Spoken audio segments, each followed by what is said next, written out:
Hi, everyone, and welcome to another episode of Tech Tuesday. Happy Tuesday, everyone.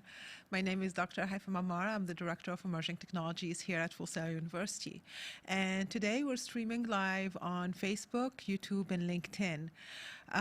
Well, it's Tuesday. It's the May month, and with everything that's happening right now in the world and the technology, we thought about talking today about mobile development and kind of looking at behind the scenes of mobile development, getting an insider's perspective.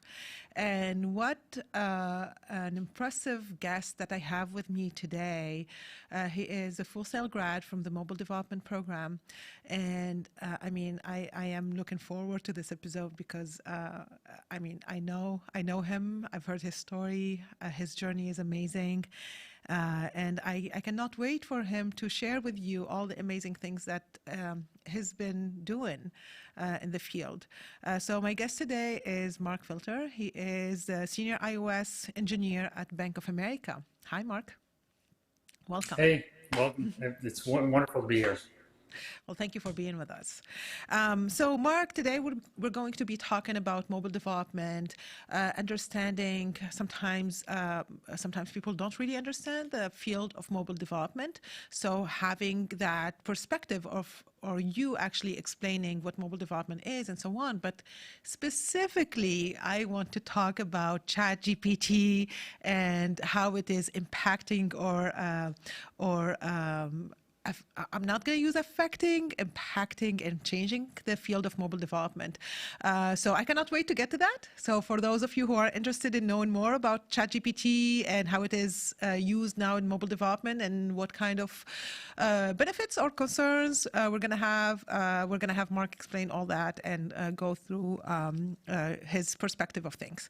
But before we go into that, I would love for you, Mark, to introduce yourself, talk a bit about your background, and then talk about how did you get to where you are today? And Yeah, thanks. it's an impressive thing, so please take your time. Well, my story is I guess rather unique in that. Well, first of all, I'm a senior iOS engineer at Bank of America, and getting here was not a straight path. Like you go to Full Sail and then boom, you're there, right? It's zigzag and back steps Yep. and everything, and just like my camera's going all crazy right here. But yeah, so I out of high school, I joined the Navy, and I did 13 years in the Navy. I was a diplomatic Russian interpreter and a nuclear weapons inspector.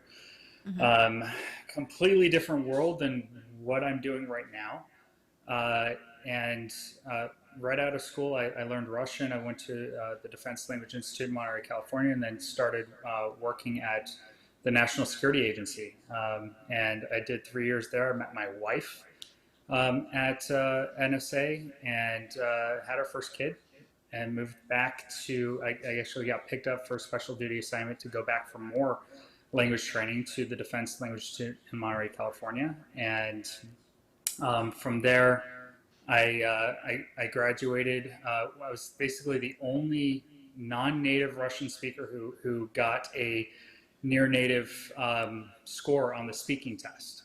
Oh, And wow. so Do you still speak from Russian? there, я еще говорю по-русски, да. Yeah, Okay, very nice to meet it's you like a too. scar. It's a scar. It will not leave. Yeah, but then I went from there and I started working at the Defense Threat Reduction Agency in the DC area. And that's where I did nuclear weapons inspections all throughout Russia um, and escorted Russian inspectors here in the United States. So that was the type of stuff that I got to do. It was really, really cool. Highlight of my career, definitely. I also worked with the State Department for um, the uh, the negotiations for the New START Treaty, the new Strategic Arms Reduction Treaty. And it's really short in English. In Russian, it gets really, really long. That's just how it is. But, yeah, that was in Geneva, Switzerland, and then I did some work at the U.S. Embassy in Moscow. So after all of that, I was just like, okay, I'm stressed out. It's a very extroverted career. You're constantly speaking in a language, one, that you grew up speaking, and in a language that you didn't grow up speaking. And you're usually the dumbest person in the room because you're interpreting for people that are nuclear physicists or geonuclear physicists who are they're experts in their field for the Uh-huh. past 20 or 30 years, right? So you're usually the last person to be told, hey, this is what this meeting's about, and so on and so forth. So it's just incredibly stressful. Oh my And gosh. at the time, I had 6 kids. I decided, hey, I'm done. I'm going to get out of the military and try this civilian thing. Once I did that, and I jumped into the civilian world, that's where the military transition started, Uh-huh. and that was incredibly difficult. It was a 4-year unemployment season, Oh wow. and so I sold my house in DC, and for the next 4 years, I lived off of what we made from that sale, trying to figure out my next career Mm-hmm. and how to land like a cat on 4 legs, right? So um, I tried to get into executive protection, and so I went to the Executive Protection Institute, Mm-hmm. graduated in that class, absolutely loved it. It's an exciting, it's a fun kind of career. It's challenging, it's dynamic. You get to work with weapons, and you get to be the alpha male-esque type person. That's kind of cool. Okay. But basically, most of the jobs weren't ones that were going to really provide for my family if I were to stay in the United States. I would have to go, boots and ground in a high threat area in order to make the money that would support a large family. So then I tried to get into the oil industry with the Battlefields and Oil Fields program, and in that, you get to do shipboard firefighting and a lot of the skill sets that worked well with the Navy, because Mm-hmm. we have to do the same thing on naval vessels. I'm like, hey, this would be kind of cool. And but when I tried to get a job in that industry, I just continually had issues with either being overqualified, too much education, that sort of thing. And I wouldn't really get to the interview table. Or if I got to the interview table, they're like, we don't really see you as kind of the entry level kind of guy. We see you more as, get you into the executive side or whatever. But Oh we don't wow. have any openings. Oh my So gosh. at my lowest point, 2 years after getting out of the military, I'm like, what am I going to do? My lowest point, my wife said, why don't you use the rest of your GI Bill and go and get a degree in something that is life-giving? And, at that point I started, strategizing, okay, if these things didn't work and my education was holding me back on being able to move forward, where can I go? And Mm-hmm. that's where I knew about Full Sail before I went to Full Sail, and that was through a YouTube channel called Film Riot, Okay. and so I was casually interested in maybe directing or doing something, with film. But then as I was researching Full Sail, I saw that they had this whole tech side. I'm like, okay, you guys got me. So what is this whole thing about mobile development? And and it was a phone call, and 2 weeks later, I was planning a drive from South Carolina we were living in that travel trailer, down and pulling it down to Florida, and we found a campground where we were able to hold up. At Full Sail, I was traveling in that Prius every single day, 40 miles one direction, 40 miles back that My night. God. So that was my time at Full Sail, was just going through that, sleeping in the parking lot on occasion, trying to make the next class. Not working, just it was full-time student, and if it wasn't for the post 9/11 GI Bill, this wouldn't have been possible. We had our 7th kid on the way at that time. By the time, yeah, I don't know how by you. the time I I mean, like, grad, God bless you. Seriously, I have to do it. I'm like, I don't know how to do it. Like, with 7. Oh my gosh, that's amazing. yeah, so by the time I don't even know how I did it. I mean, it was literally taking one day at a time. And my wife is amazing. Like, if it wasn't for her holding down the fort while I'm away, like everything goes to her on that.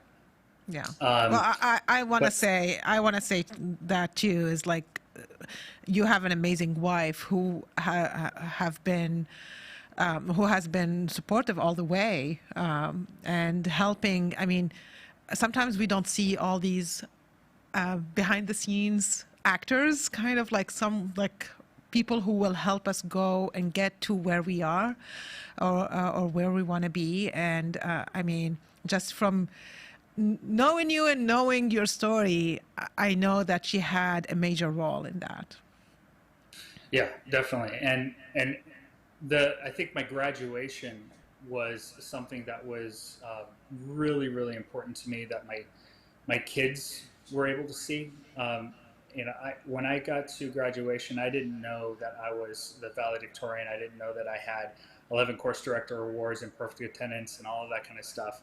But once I got to the stage and started walking across and naming all this stuff that I earned, I'm glad that my kids got to see that, because they Yes. knew, they saw, dad struggling writing code inside a travel trailer and having to get out into the van, literally taking an extension cord to the van and, My God. trying to write that way just to do it where I could have some silence, Yeah. in the Florida sun, right, of all things. Wow. So yeah, that, but it was totally worth it. I mean, the stuff that I learned at Full Sail is not just on the technical side, but also the design side, and having kind of a, by the time you graduate, you're empowered to basically build your own business and build your own application or work for a company or whatever, right? So that's huge. 2 months after I graduated, I got picked up by Family Dollar Corporate, and that's where I had my biggest break. They moved us out of basically the travel trailer. We sold our travel trailer, moved everything into a U-Haul, and took the family and drove all the way up to Charlotte, North Carolina. Family Dollar put us in a hotel for about 2 weeks while we were looking for a place to buy and figure out living accommodations. And then we put an offer on a house, and we were able to get a house. And going from a 200 square foot living space to a 3,200 square foot house, it was like That's this is amazing. so surreal. And Yeah. and all of that was possible because of my Full Sail journey. So once at Family Dollar, I was there for about 7 months. The parent company, Dollar Tree, decided to relocate the headquarters to Chesapeake, Virginia. Okay. And I said, I'm not going. I'm staying here. There's this whole bank thing. Yeah. There's money to be had here, and I Uh-huh. didn't see a whole lot of money for in the Chesapeake side. So I said, see you later. I went, actually, I had two offers that were given to me. One for Belk as a full time, and one as a contractor with Bank of America. And I took the Belk full time. So I Okay. went and worked at Belk for a year in 2018 to 2019. And that's where I was a senior Android engineer. The cool thing, when I first walked into my cubicle, the first thing I saw was this little photo of me where the team printed out, and they said mobile application developer wanted, highly wanted. It was like this Western sort of style thing. And that was a pretty cool experience there. But the team at Belk, it was top notch team. I have nothing bad to say about that team. I'm still in communication with some of the team members, and I look on it fondly. But I learned so much at Belk and my time as an Android engineer, because newsflash, Android engineering is actually more difficult than iOS engineering in some respects. Mm-hmm. And so I learned a lot from there, and then I brought all of that knowledge over to Bank of America a year later when I became a contract engineer at Bank of America, to where I now work on the same team that I started in 2019, and in financial center technology. And now I'm basically heading the team on iOS development inside the financial centers. So we have iPads And those iPads have about 5 applications that our associates use in order to assist customers and clients when they come into the financial centers. And those applications I basically am responsible for. So we have that and like 6 frameworks that we share code between all of the different applications. So it's been a wild ride. Wow. Wow, Mark. Seriously, what an impressive journey. Yeah, respect for everything you've been through. And actually, those experiences are the ones that make us resilient and maybe kind of also like ambitious to do more, to be more, and to do better, and to be that role model for our kids. So yeah, seriously impressive. So thank you for sharing that with our audience, and I hope some of our audience, they will be inspired by your journey. And again, if you have I'm sure that I'm speaking for you here, Mark, but I'm sure that if we have any Full Sail students who want to ask questions or reach out to you, they can easily do that, right?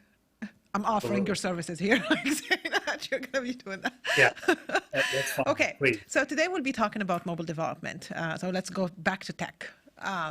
We're talking about mobile development, and there is this misconception of what mobile development is. Sometimes people think that mobile development is really anything that's handheld devices, that's smartphones, and we know that's more than that. Sometimes people think it's only iOS development or Android development because these are the main 2 platforms that are used nowadays or that the users have. But we know that mobile development, I know that mobile development, I did my PhD in the mobile development field, and we know that it's more than that. It's more than just smartphones. It's any type of, it includes a broader range of devices, not only the phones, not only the tablets, even devices in your home, TVs, but also when we're talking about development in mobile, then that also goes into different iOS, cross-platform development, let's say. So I'm just giving you some kind of snapshots here of where I want you to go with this, but can you explain the mobile development field to our audience, please? Sure. Yeah, the mobile development field It's a big thing. So let's just use a simple thing. Yeah. I don't even know a 10,000-foot perspective really works. I think we'd have to go up to a 25,000 perspective. Sounds good to me. Yeah, the mobile development industry encompasses quite a lot of technology because, quite frankly, it's a lot easier to carry a mobile device than it is a PC. Right? Exactly, or a large exactly, PC. and especially nowadays. I mean, everyone has their phone on them. We do everything with our phones. We control everything through our phones. So yeah. Yeah. Some kids are born with a device in their hand. Let's just be honest. That's true. Yeah. So, yeah, we have the phones, we have tablets, we have wearables. I love this thing. There was one day when I came to Full Sail and I forgot my wallet. I'm actually driving, without my license, and I'm like, I need to stop at Wawa and I need to get some coffee. Like, I need the coffee. Technologists understand, right? Exactly. And I'm like, let me see if I can use my watch. Hey, yes. Works, right? Like, that was amazing. That was an eye-opener experience for me. Yeah. We also have the TV OS for Android TV, those sorts of things that are pretty cool to integrate with. We have IoT, Bluetooth connections, Wi-Fi connections now with IoT devices. You can actually create your own stuff with like Raspberry Pi and Arduino boards and do some really cool things there. Yeah. VR, AR, that's kind of an emerging technology that we're still trying to understand what the use cases are for that. Some companies are utilizing that technology well. I know Bank of America has a a VR experience for training purposes. Can you I tell haven't been us? able Oh, to. well, actually, I'm going to be talking about VR later on, so we're going to keep that to the Yeah. to later. Yes. Yeah. And and like it's the utilization of machine learning and camera technology and being able to do some really cool stuff there. I mean, basically, if you can think of some way that you want to get data from someone Mm-hmm. when they're doing something, a mobile device is going to be connected to that in some way. And mobile touches virtually all of that, whether it's e-commerce or scientific or military or simulation of some form. Like mobile's everywhere. That's true. So that's a nice transition actually to my next question. And we're seeing that the mobile development market is thriving. It's growing at a rapid pace, and we're seeing that smartphones. Again, like we said that already, that people are so connected to their phones. They're so dependent on their phones and their smartphones at this point. And what's happening also is that because of that, now mobile developers are finding new ways to engage with this big, large audience and developing different mobile apps, developing different experiences to provide to this large audience. So when we're talking mobile apps and we're talking experiences, of course, we're talking emerging technologies and the adoption of emerging technologies with mobile development. So we're seeing, as you said, artificial intelligence, machine learning. We're seeing augmented reality, virtual reality, extended reality. We're seeing Internet of Things, the IoT, and so many different emerging technologies that we see now being incorporated in mobile apps. So I'm going to start with artificial intelligence and machine learning. And I mean, we know that there can be used in so many different ways in mobile development to enhance the functionality and user experience of mobile development. Or mobile applications. So can you give me, let's say, an example or a use case of the use of AI or machine learning in mobile development? Yeah, and this is kind of an emerging topic as Yeah. of even Google I/O, right, where they're talking about integrating ChatGPT into Android Studio. Yes. It's still kind of, we're wondering when Apple's going to provide that. We still have WWDC Mm-hmm. coming up here in June, so we'll June. see if Yes. maybe I cannot wait there's to hear something. right. Yeah. Uh-huh. Yeah, I'm like, with we'll everything see. that's happening, you would think that they need to do something about it. They need to have something. They definitely do, Yeah. and there's a huge open debate about whether or not ChatGPT is going to actually cause jobs to be lost. But let's look at technology across the whole history of time. Yeah. Technology has done nothing more than abstract something that was difficult, right? There's a lot of Exactly. boilerplate That's true. code that we have to do as engineers, software engineers. Doesn't matter what discipline. And that boilerplate code. I mean, let's be honest. We're doing Google searches. We're looking on Stack Overflow. We're trying to understand something. We're copying, pasting code, then tweaking it, trying to make it work. Doing side projects to figure stuff out. Maybe I can modify something. Maybe I can come up with a better algorithm. All those sorts of things. ChatGPT can just streamline that approach, where you can say, "Hey, how do I tie into a provider, an Android, or how can Mm-hmm.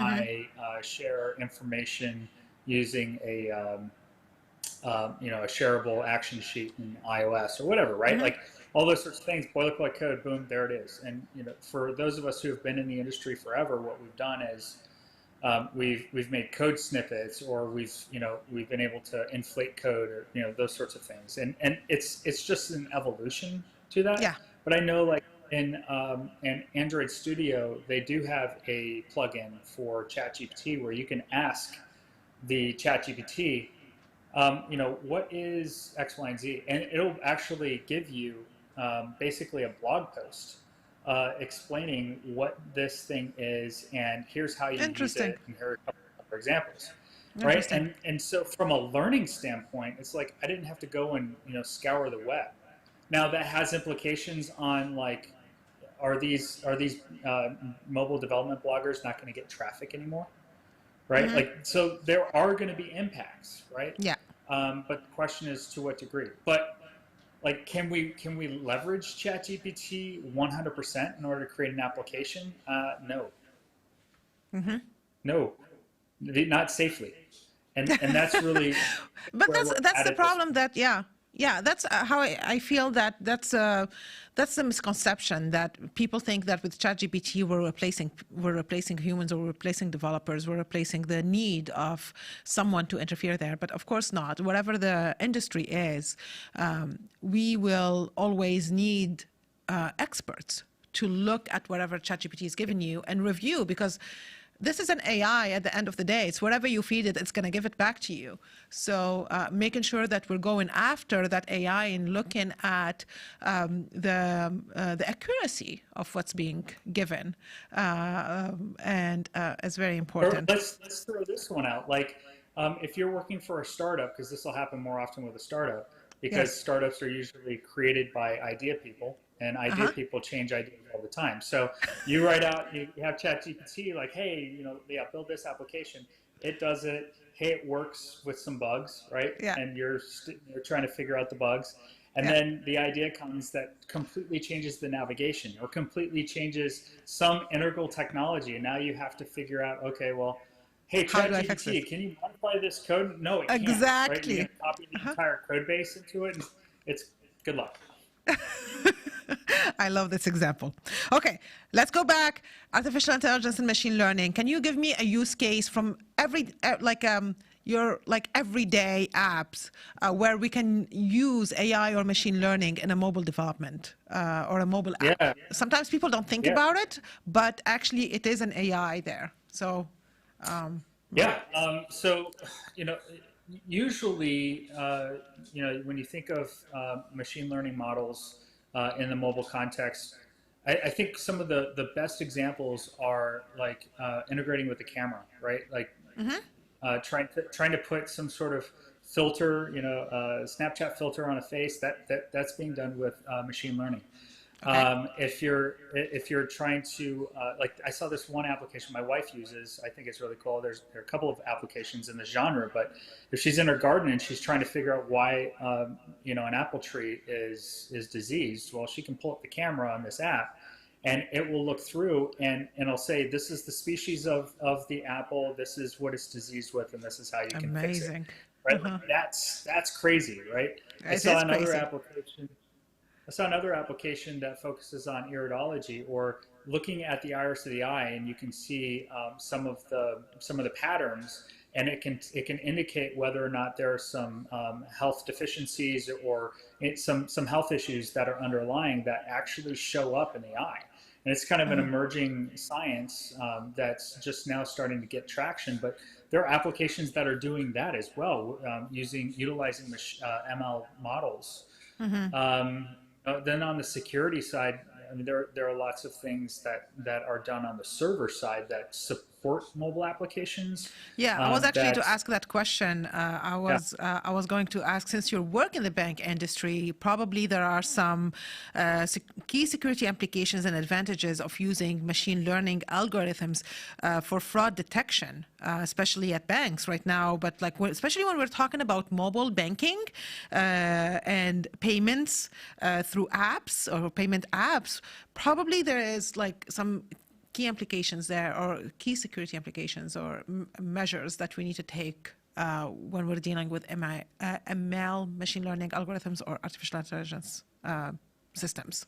yeah, yeah. So I can't really get into the specifics of Bank of America, but I That's can true. I can Yes. rest Just in assured, general. Just in general. Yes. I rest don't want the. rest Of assured, we course, that's have stuff normal. going on. Yes. Yeah, and but from for the general topic, right? It's something that's there.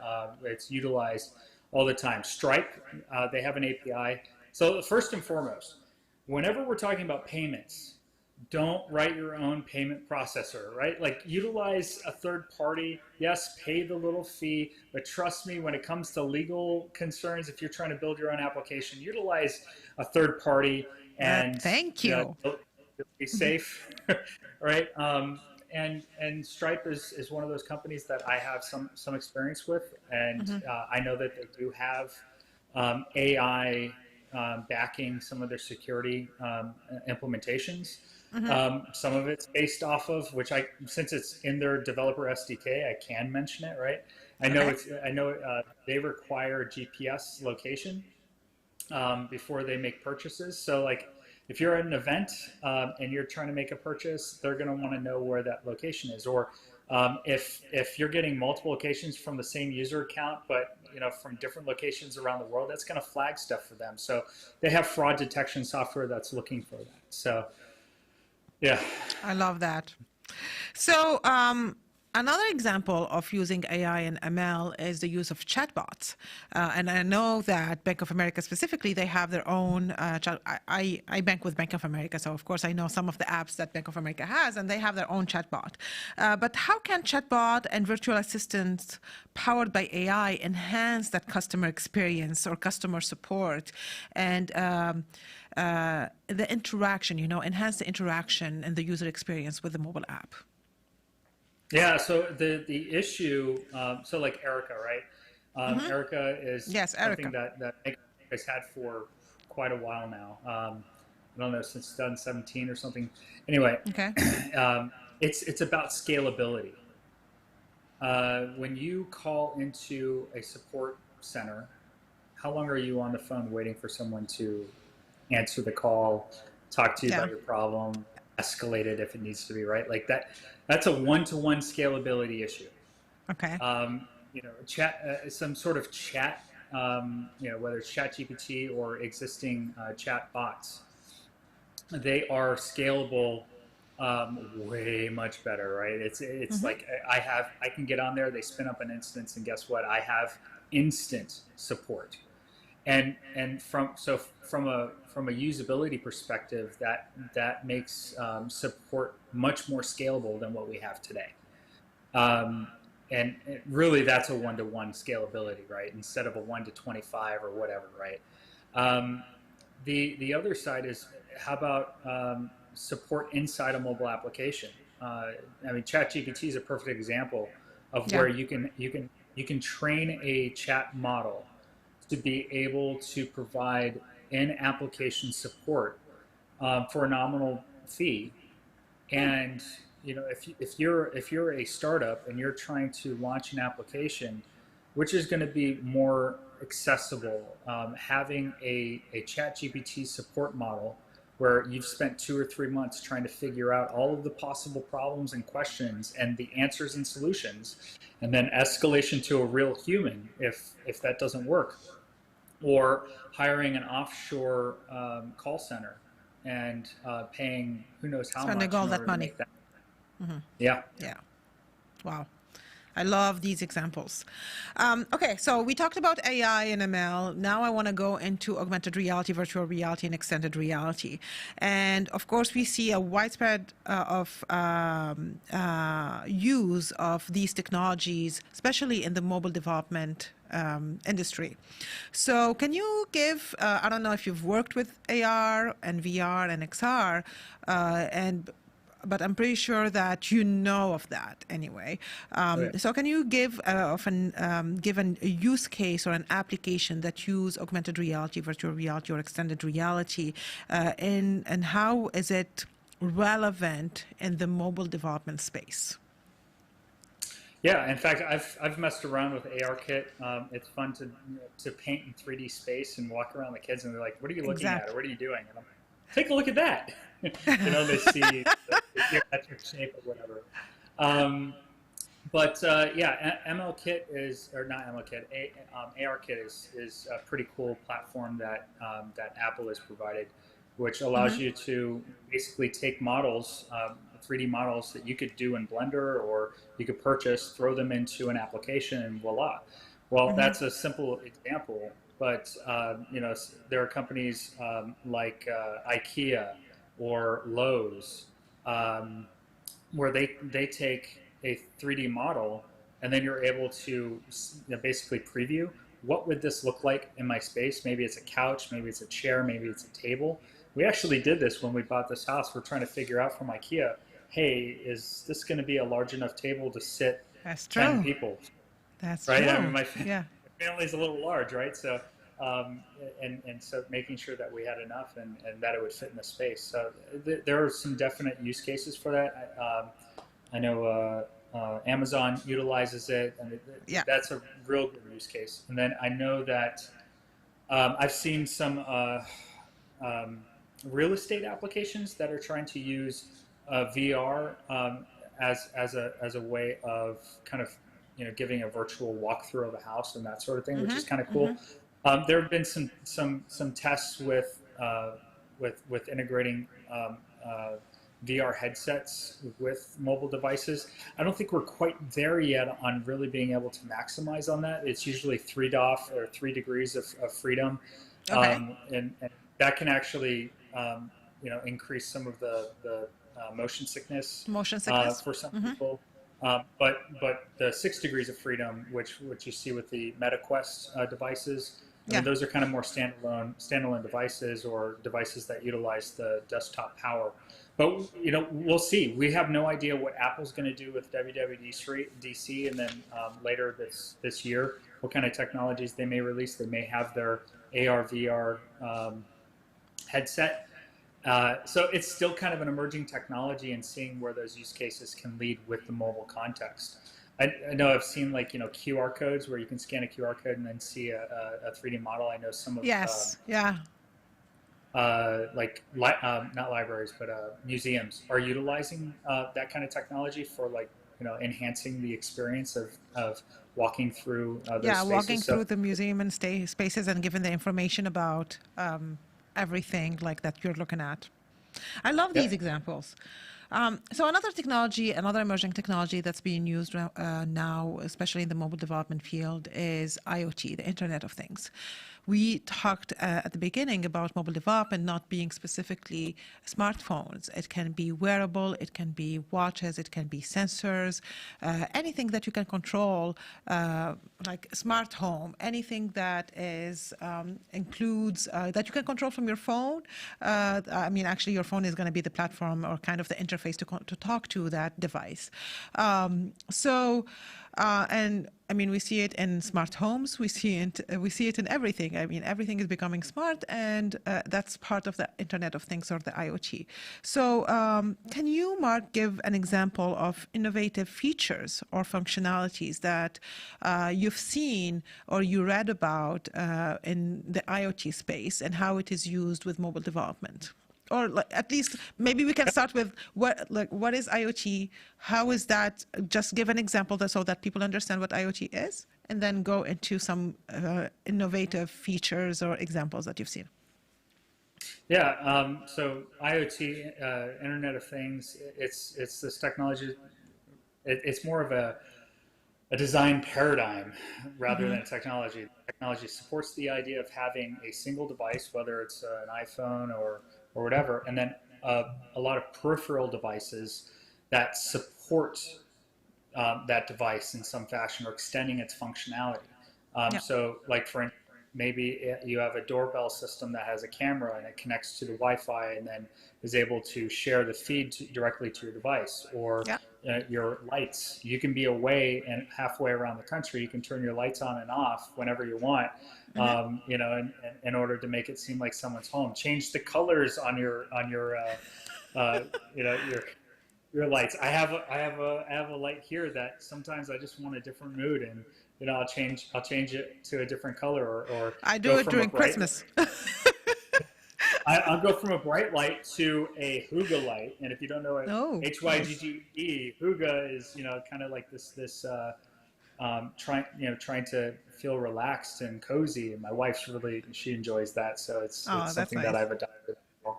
But yeah, I mean, but that it extends even beyond that, right? It extends to being able to control your thermostat, or I mean, even this could be considered IoT to a certain extent, right? Of course it is. wearable technology, technologies that is used in the sports field, right? Where Mm-hmm. if you want to get metrics on a person's swing, golf swing, football, and seeing how much power they have when they're pushing a lineman, right? Like all of those sorts of things can factor in on the IoT side of the house. Um, and really, what IoT comes down to is data. Mm-hmm. That's what IoT is all about. It's getting data and presenting data in a meaningful way. For anyone who's not really, I would say like more like a Luddite to a certain extent, not really big in technology. If you've ever seen Twister, the movie Twister, Uh-huh. that's IoT in a nutshell. They were trying to launch these little sensors into a tornado in order to get data points on a tornado as it's Tornado. formed, Mm-hmm. hoping to figure out how they can better predict storms. That's IoT. I It's love that. sending data. Otherwise, good luck trying to get in some fashion or another, and then utilizing it in a meaningful way. So with IoT being this, I mean, it's a network of devices that are all connected to each other. Of course, every device is going to be kind of an entry point for a security breach, for a cybersecurity attack or a cyber attack. And now with these different devices that are all coming and new technology being developed every day, how do you think mobile developer, or how do you make sure that security and developing a secure communication is being developed or being taken care of or being considered when you're dealing with mobile apps in an IoT Yeah, and space? Yeah, and it's not just in an IoT space. I mean, the approach is largely the same across the board because when we're talking about cybersecurity, Mm-hmm. all of the cybersecurity issues are documented by generally the same groups. You have Yeah. OWASP and then you have NIST, and they try to distill a lot of the threats down and the mitigations into secure mobile development framework. Mm-hmm. And so, they're publicly available. It really comes down to knowing that guide and doing your own research on figuring out in your use case how to institute some of those security requirements. Let's be honest. Some IoT devices, it doesn't matter if a hacker got into it, but there are other more sensitive IoT devices, perhaps cameras that are external facing to your house if you park your car outside all the time, or internal facing inside the house of some form, right? Like those types of devices, you'll want to have them more secure. Uh, is You it know, easier to uh, it's funny that you're talking about this. I was reading an article couple of months ago about this woman who they had cameras inside the house. Probably she had babies, but then she kept hearing voices.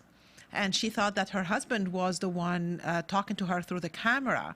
But actually, what happened is that it was a hacker who hacked the system, and he was watching her um, like, I mean, every day as she was taking care of her baby. They had cameras everywhere. So this is something that's very important nowadays in mobile development and everything that we develop and we put out there, that we need to think about these security measures that we need to take in everything we do.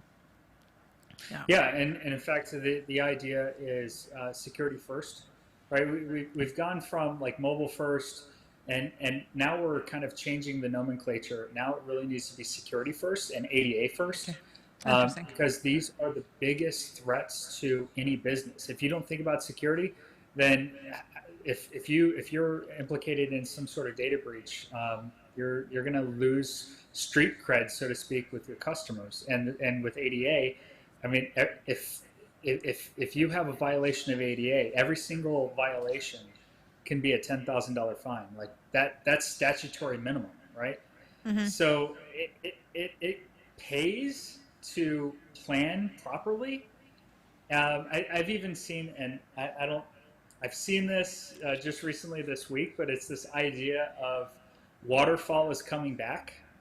And I think largely because of this, yeah, agile is being pushed aside now. I've seen this in a Huh, couple of news sources that I typically watch, but yeah, interesting. there's that idea, and I wonder how much of that movement, whether or not it's going to stick, is really geared towards, hey, let's think about security, let's think about ADA. We can't ad hoc things anymore. Our features that we're pushing out, and maybe it's going to be a micro waterfall approach. I don't know, but this is something where I think we're naturally, organically moving towards is kind of a micro waterfall agile method of development. And so we're really starting to be, Interesting. more considerate about how we're developing our features, how we're pushing it out, making sure that we're servicing customers or end users properly, and also thinking about security at the very beginning. And which is how we need to do things anyway. Um, so I mean, we talked about ChatGPT, but I want to go back to ChatGPT, and because I feel now every time I open something, there is ChatGPT like in the article I'm reading or the show that I'm watching, or even I went to a conference last week at the Open Data Science Conference in Boston, and it was, I would say, focused on ChatGPT and how ChatGPT is used in different industries, from healthcare to financial to security. Everything that we're dealing with, it's changing our life, it's impacting our life. So actually, when I was there, Bloomberg, and since you work in the bank industry and the financial industry, so you know that Bloomberg actually released their Bloomberg GPT last week. And I was impressed. I mean, like, wow, now people are really embracing this. They're not really pushing this away or kind of being in denial of it. No, now they're looking at this technology differently, and they're seeing how they can work with it and enhance some of the functionalities or the experiences of the users, and which is something that you mentioned earlier anyway. So I wanted to know from your perspective, I mean, yes, you shared what you feel about ChatGPT, but is it a conversation that you guys are having like in your word right now, that, or is it something that you're still not really sure about this technology and how to, what your next steps are? Yeah, I think in the financial industry in general, right, we're really risk adverse. What we want to do is we want to bring on technology that makes sense Yeah, I for agree. the banking client or Of course. the context of the banking industry. So ChatGPT has its place, again, in kind of like a support role and that sort of thing. Maybe at some point, there could be something like um, doing a virtual financial advisor or something of that effect. Now, is that something that we're talking about internally? I really couldn't say, but I wouldn't be surprised if just the kind of brainstorming of, okay, this is a new technology, how could we use it? Is there something that we could do on a POC side that's small and internal to see the feasibility, and is there an interest in that sort of thing? Um, and there is kind of a client within Bank of America where we're able to throw out an idea and say, hey, maybe this is something we can try out and test and that sort of thing, right? And Exactly. that's really where Erica, our chat bot, really was spawned from, was that type of environment. Um, Perfect. but I would say equally as much is also the risks associated with ChatGPT. That we are definitely right. We're at a point where for the past 2 decades, whenever we would get phishing emails were really easy to spot, really easy, right? Like, something seems a little weird, hence it's a little fishy, It's right? a little fishy. Uh-huh. And now with ChatGPT, we're actually getting to a point where you could write up a query, it can spit out text that seems really good to someone who may not have grown up speaking English, and then they plop that in a mass email, and it gets a lot of people. It could even get someone like me who I worked at NSA. I work for the financial industry. I Uh-huh. have one of those eyes that I'm looking for stuff. I don't click in links, but they're getting to the point where It's becoming that really was good. close. Yes, it's Yeah. becoming really good. So there are some speculations that ChatGPT could replace programming roles. Do you think that's a real concern? I mean, No. yes, Let thank you. me be probably the first mobile engineer, to say that, so confidently. No, at least not at its current development, right? Like it's great that maybe you could use ChatGPT to create an application. It may or may not work in its current Yes, so state. actually one question was that. So I would love for you to explain that, yes, it can happen, but why it's not going to work. Yeah, like you could totally put in a query and say, "Hey, ChatGPT, can you please output the code necessary to target an Android or iOS application that Uh-huh. does," and then list all the features, and then go, right? The application, the code that gets put out is only as good as the query that you put in. True. And hey, this may be great for POC, proof of concept applications, or rapid scaffolding of an application. You get all that code, put it in there, yay. And then you have to figure out, okay, well, where's the code broken, right? Like, did ChatGPT actually take into account, hey, we want to make this maintainable, so we Mm-hmm. need to follow clean architecture. We need to Mm-hmm. make this testable. We need to modularize our code. We need to move the code into frameworks and libraries, and all those sorts of things. Oh, and if there's a bug, can ChatGPT debug Find it and its own? debug it. Right? We're not there Uh-huh. yet, and Of really, course we're not. again, this comes to an abstraction of kind of the difficult, mundane stuff that we do as software engineers. ChatGPT can definitely help out in that, and that's where Microsoft has GitHub Copilot. And Copilot is a perfect term for what it does. You're the pilot as the software engineer, but you have a really good Copilot over here that can get you out of some binds or Like make help you your somewhere and then take it over. yeah, yeah, and I think that's really cool. There are going to be some industries where there's going to be some resistance to using AI generated code, which makes complete sense in the financial industry. I don't know if that's going to be a feature that, hey, yeah, it's great that it's shipped with Xcode, but don't use it, or whatever, that sort of thing. We'll see how it goes. So there are going to be some use cases where it may or may not fly for a while. Yeah. But do I think that the mobile industry is in threat of losing jobs from it?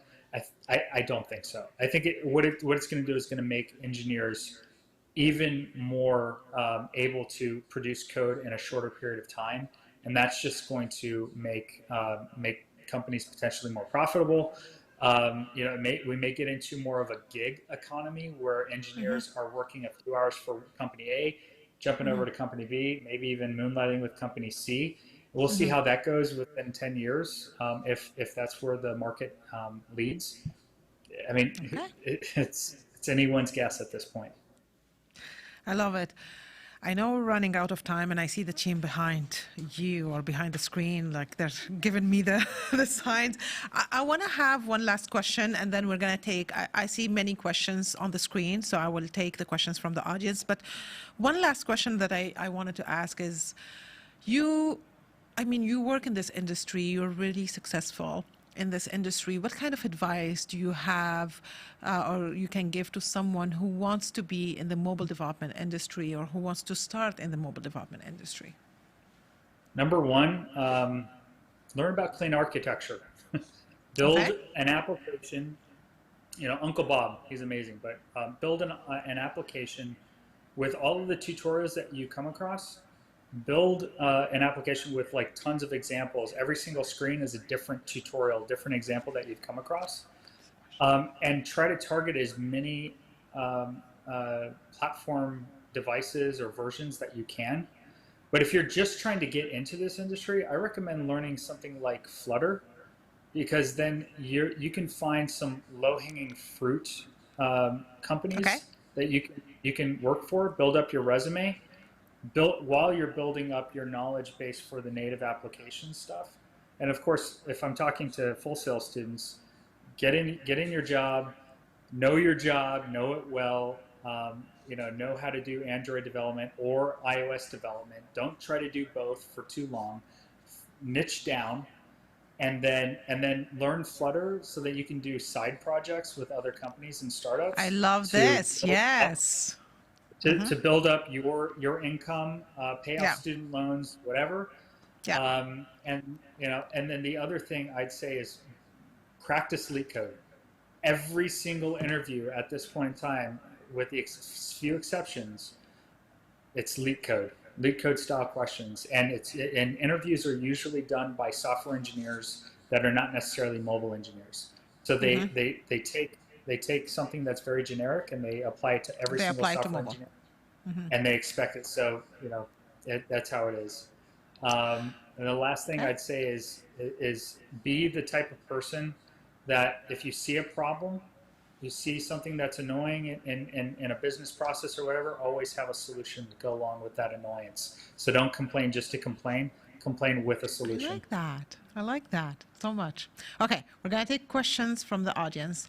So the first question is, any recommendations on reading material for implementing security in the code for beginners? Yeah, again, OWASP and NIST both have a mobile development secure framework. And I think it's called MDSF. So if you search for MDSF or mobile development, secure mobile development framework, um, that's what I recommend going off of. It's updated all the time. Otherwise, you'd be getting into like anything else that I'd be able to say would be like, proprietary stuff, because really the best guide is what's getting updated all the time, and that's the OWASP and NIST framework. Perfect. So the next question is, Mark, have you done any work on consumer-facing apps? If so, is there much difference between that and making apps for internal use like the Bank of America apps?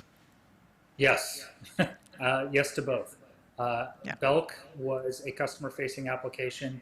We had, like line of business would say, these are the features we're going to do 12 months out. Here are the designs. Each sprint, this is the stuff we're going to do. And it got to me, it's like, okay, well, now I know the requirements. Let me figure out all of the technical details and size the stuff out and then go to town. And it was literally like, 2 weeks of just writing code. And as soon as this Sprints. feature was done, I'm jumping to the next one and next one and next one. And it would never ended. There was always work. On the enterprise facing side, there's a lot more kind of like, so what should we work on? What can we work on? Okay. What are the problems that are facing the financial centers? And there's a lot more distributed systems at play. So a lot of my time is in debugging. Okay. I do a lot of debugging, and when my first undergrad in math, physics, computer science, behavioral science, the computer science side, I was debugging C++ code and Notepad, and that sucked. So I hated debugging. I'm like, I don't want to do this. So that's my primary job now, is debugging people's code. It's debugging. Yeah. Okay. In regards to regulatory restrictions, how does your team balance working efficiently while staying compliant? Well, compliance is not really an option at Bank of America. We have to be compliant all the time. Any application that's successful and doesn't cause litigation is an application that's backed by a lot of people, right? A lot of people that are in the military, we call it checking your six, looking back behind you, making sure that you don't have any enemies behind you, right? Like they're checking your work, they're checking other people's work, they're making sure that through an audit process, things are being taken care of, whether it's cybersecurity or it's ADA compliance or whatever, right? Like that's how that happens. So we write our code. We're human. We make mistakes. We have QA that will, run through all the different test use cases, and sometimes some that they've come up on their own. You're like, who would have done that? Hitting the button 300 times, right? okay, like, you hit the login button, you only hit it once, but now, no, I have to make sure it's disabled after, because they're just hitting it a couple of times, and then you get like three screens pop up, right? And that's where experience comes into play. Like, if I have a junior engineer, I can say to the junior engineer, here's a little checklist. Okay, double check that. Whenever you're doing this type of stuff, you're doing X, Y, and Z, and that's Uh-huh. how you go through code reviews, and you're checking their code too that way. So, Okay. checklists are amazing. Love it. Okay, another question. I'm going to take two more questions. Okay. So this one is I am AGUSF, planning to separate in February after 7 years in. What's one thing you wish someone had told you before separating? Wow. I want to I don't care. say, like I didn't But say this earlier, thank you for your service. And this person on the audience, thank you also for your service. Thank you. I mean, we appreciate everything you do for us. thank you. What I would say is, well, I was pretty cocky when I got out because I had a degree. I was a diplomatic, interpreter and all that kind of stuff. So I said that I needed to lower my cockiness, right? And so that was I need to become more humble. But I think generally speaking, not just for me, I would say that ask for help, reach out to people, say, hey, Okay. I'm transitioning out of the military. This is what I want to do. I want to get into this field. Like, write me if you want to get into mobile industry or software development industry, and be like, I don't know what to do. This is what I've done, X, Y, and Z. The more people that are in the industry that you're looking to do, the more likely you're going to be successful in getting there. And from a military standpoint, like, find a school that's going to get you where you want to go. Like, that's what I did. Full Exactly. Sail That's got me to true. where I wanted to go. Yeah. And I specifically wanted to be on campus because I figured that would be the best way to network, and I wasn't wrong. Amazing. Um, so the last question is, what did you do to stand out in job interviews? Did you apply for internships? Did you go through a career success department from Full Sail? That's, I guess they're saying, did you go through the career development department from Full Sail? I have developed a pretty good relationship with them, but that's not where I got my jobs. Every single Okay. job that I've gotten, it has been through LinkedIn. Okay. LinkedIn, 100%. That was the way that I got it. I mean, that's where in the mobile space, if you want a job, get a really good LinkedIn profile, do LinkedIn Learning, get a free LinkedIn Learning account through your library. Get a library card. You should be able to get access to that. Hopefully, wherever you live, you'll be Oh, able to do wow. that. Okay. Go through the courses. Once you complete a course, then you can apply that to your LinkedIn profile. I mean, I've literally had to turn off, like, I'm not interested in any, stop contacting me. Like, I literally have that on Oh, my wow. profile because the market is really hot, and I'll have like 10 to 15 recruiters contacting me all the time. And it's Okay. really hard to enjoy where you are if you're constantly being told, hey, it could be better over here, right? That's And true. and so, yeah, that's Well, that's it. I love everything you said. Thank you so much, Mark. This has been really an amazing episode. You sharing, I mean, your journey. I mean, us talking about the mobile development and the use of all the emerging technologies in the mobile development field, and then ChatGPT, of course. I mean, like, I'm so passionate about this right now, so I can talk about it forever. Well, I hope you guys enjoyed our episode. Stay tuned for another Tech Tuesday episode next month. And thank you again, Mark, for everything. Have a great day. Thank you.